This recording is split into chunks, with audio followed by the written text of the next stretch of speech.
درود به شما رویاتم مشتی و دوست داشتنی. امروز تو این ویدیو میخوایم راجع به خرید مانیتور صحبت کنیم و میخوایم ببینیم برای خرید مانیتور چه فاکتورهایی رو بررسی کنیم. پس حتما با ما باش. بزن بریم.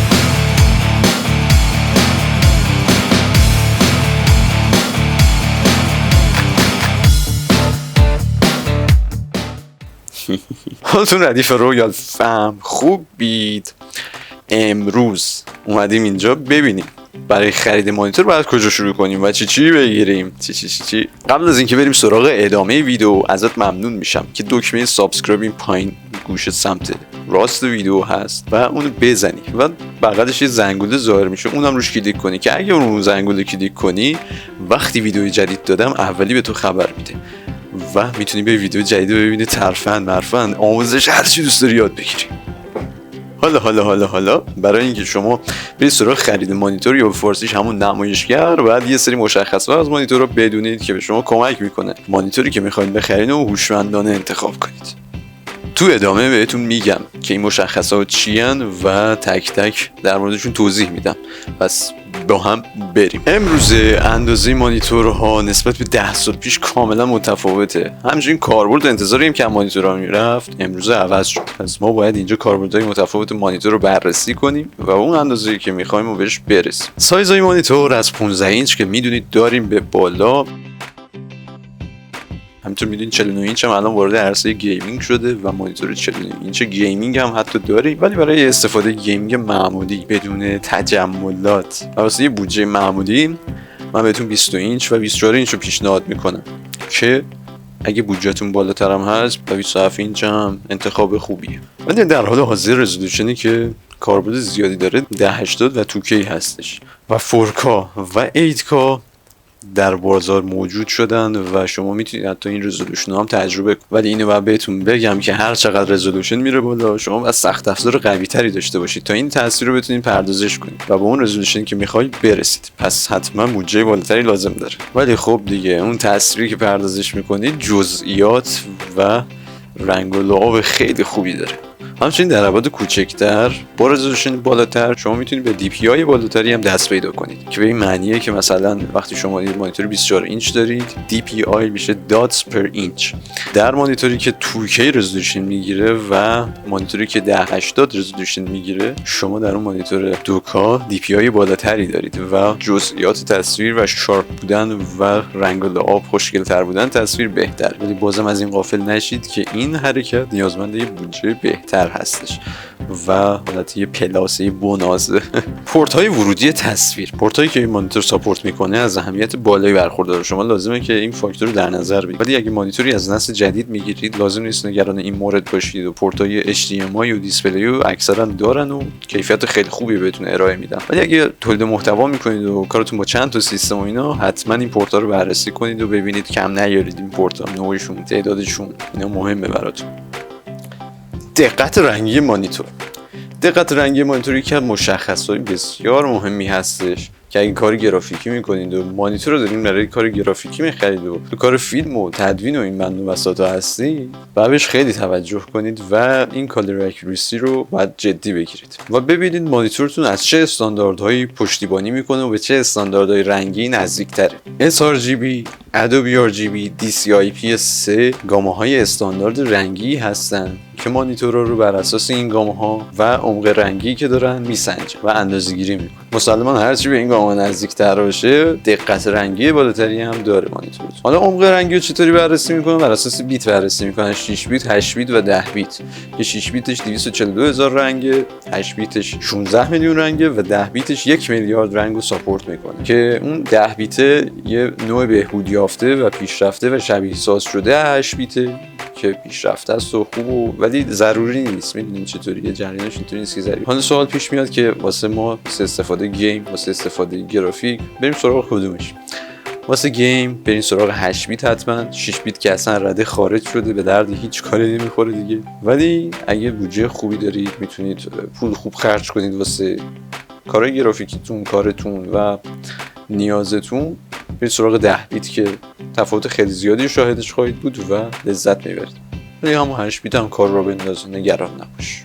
زمان پاسخگویی تصویر یا رسپانس تایم. زمان پاسخگویی تصویر واسه گیمرها خیلی اهمیت داره و باهاش آشنان. زمان پاسخگویی تصویر یا رسپانس تایم به این معنیه که یه پیکسل در چه مقدار زمانی میتونه تغییر رنگ بده و خودش رو صفحه نمایشگر به نمایش بذاره و با میلی ثانیه اندازه گیری میشه. حالا فرقشون چیه؟ رسپانس تایم بالا با رسپانس تایم پایین. فرقشون اونجا معلوم میشه که شما یه تصویر در حال حرکت دارید رو مانیتورتون و اگه رسپانس تایم مانیتورتون بالا باشه، مثلا بالای 10 ثانیه 15 ثانیه، این تصویر به صورت لگ و بلوری میبینید. یعنی این حرکتی که از این نقطه A به نقطه B داره با لگ و حالت بلار شدگی، محو شدگی همراهه. حالا هرچی این تایم بالاتر باشه، این محو شدگی لگی بیشتر میشه.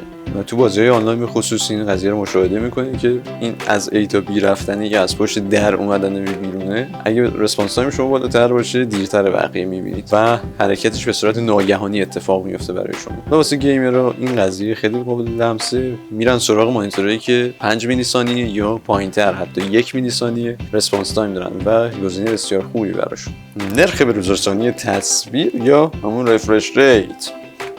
گیمرها بازم این قضیه رو براشون انقدر پیش اومده، انقدر لمس کردن و میدونن که چقدر مهمه که نگو. نرخ به‌روزرسانی تصویر یا همون رفرش ریت به این معنیه که مانیتور شما توی هر ثانیه میتونه چند بار این تصویر رو به‌روزرسانی کنه و رابطه خیلی مشترک با FPS داره که گرافیک بهتون میده. گرافیکتون چند فریم، چند تصویر در یک ثانیه میتونه به مانیتور ارائه بده که نمایشش بده. پس مهمه یعنی این دوتا با هم دیگه سازگاری داشته باشن و اون FPS که گرافیک ارائه میده رو مانیتور بتونه نمایش بده. مانیتورهای معمولی 60 هرتز هستن، یعنی 60 بار تصویر رو در یک ثانیه رفرش میکنن، به‌روزرسانی میکنن. حالا شما تصور کنید که گرافیک شما مثلا 150 FPS میده و مانیتور شما 60 هرتز، 60 بار تصویر رو در یک ثانیه به‌روزرسانی میکنه. مسلماً پس اون چیزی که شما در مانیتورتون میبینید اون چیزی نیست که گرافیکتون داره ارائه میده و گرافیکتون داره خیلی صحنه‌های بیشتر، فریم‌های بیشتریش به شما ارائه میده، ولی شما قادر به دیدنش نیستید. مثلا اگه گیمر هستید و دنبال دیدن این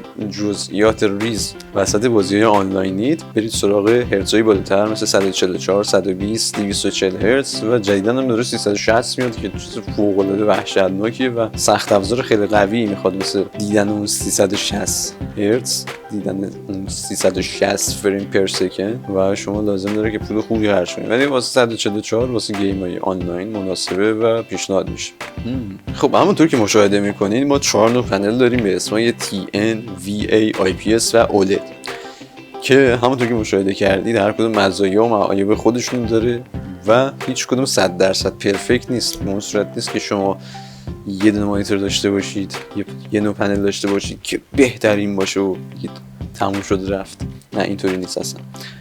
حالا با توجه به این تصویر و معایب و مزایایی که من روی تصویر ذکر کردم، شما لازمه که انتخاب خودتون بر اساس کارتون انجام بدید و ببینید کدوم پنل به کارتون میاد. برای گیمرها پنل‌های IPS و VA توصیه میشه و برای کارهای گرافیکی و کسایی که جزئیات تصویر، دقت رنگی و اینا براشون مهمه، OLED و IPS توصیه میشه. طراحی زیبایی یک مانیتور. طراحی یک مانیتور و شکل بودن اون مانیتور میتونه کار کردن با اون مانیتور رو براتون به یه تجربه لذت بخش تبدیل کنه و کسایی هم که گیمر هستن مخصوصا برای دیزاین کردن اتاق گیمینگشون خیلی به زیبایی مانیتور توجه میکنن و اینکه RGB داشته باشه، شکلش یه شکل عجیب و خاص باشه خیلی توجه میشه و باعث میشه که کار کردن با مانیتور براتون خیلی راحت تر و دلنشین تر باشه. پس حتما این موردم بهش توجه کنید در آخر، حتما در آخر باشه چون بودجه‌تون میدونید که روزا دلار بوده بالا. ایول به ولتون رویال فام، عشق منید و دوستون دارم خیلی زیاد. مرسی که با سابسکرایب کردن چنل من و لایک و کامنت کردن ویدیو هم بهم انگیزه میدید و منو میفرستین جلو. خلاصه دمتون گرم. امیدوارم از این ویدیو استفاده لازم آورده باشید. لینک های صفحه مجازی من در زیر ویدیو توی قسمت دیسکریپشن هست. امیدوارم اونجا ببینمتون. قربون تک تکتون.